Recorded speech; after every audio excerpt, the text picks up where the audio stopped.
Hello everyone! Welcome to another episode of Bible Q&A. Today we're discussing, why was Jesus accused of blasphemy? Jesus was accused of blasphemy numerous times in the New Testament, and it was that supposed crime that gave the Pharisees the justification to have him executed. However, how solid were the arguments they used? Was what Christ said really blasphemous? Well, the first proof the Pharisees gave of Jesus' blasphemy was that he said yes when they asked him if he was the Son of God, according to Mark chapter 14, verses 60 to 64. They believed that he was a random guy who was trying to gain respect and honor by claiming a divine title. However, Jesus wasn't doing anything for glory. He was just repeating what God said in Matthew chapter 3, verse 17. "This is my beloved Son, in whom I am well pleased." It was just unfortunate that the only confirmed witness of this, John the Baptist, was dead.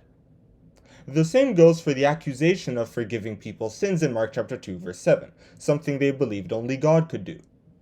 Christ didn't decide to just take such an important role of his own accord. Jehovah created the world through him, according to Proverbs chapter 8, so if sin messed that world up, he had the authority to fix some of the mess it made. Again, it's just a shame that the author of Proverbs wasn't around to back him up.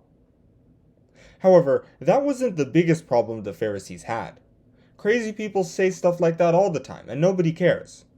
No, what really got them was what he said in John chapter 10 verse 30. "I and my Father are one."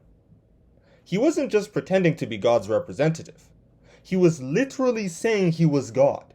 He was directly violating several of the 10 Commandments. Now, here's where things get complicated. Saying such a thing would be blasphemy. Several Bible verses, like Numbers chapter 23 verse 19 and 1 Samuel chapter 15 verse 29, make it very clear that God is not a human being. The Pharisees would be right to question him on that statement. They would be right if that was what he was actually saying. He wasn't saying he was God, because if he was, he wouldn't pray to himself in Luke chapter 23 verse 46, and he wouldn't be able to die, which would make the resurrection pointless. Rather, when he said he was one with God, he meant it in the same way that someone might say, "I'm one with nature." Jesus understood Jehovah. He had a relationship with him. He wasn't confused by him. In fact, that's the same meaning Jesus used in reference to his disciples. He said in John, "Neither pray I for these alone, but for them also which shall believe on me through their word, that they all may be one, as thou, Father, art in me, and I in thee, that they also may be one in us, that the world may believe that thou hast sent me." John chapter 17, verses 20 to 21. Would the disciples become God just like him? Of course not. It's just that they'd get a really good grasp of God's plan, and they'd be able to advance that plan after Christ's resurrection. Therefore, the lesson we should take away from all this is that many times, people don't do bad things just because they're bad. A lot of times, they also do it due to a misunderstanding, and since we might also have that misunderstanding, we can't immediately jump to condemn them. The Pharisees obviously shouldn't have had Jesus killed, but many Christians make the assumption they made to this day, and declare other movements that don't make that assumption heretical.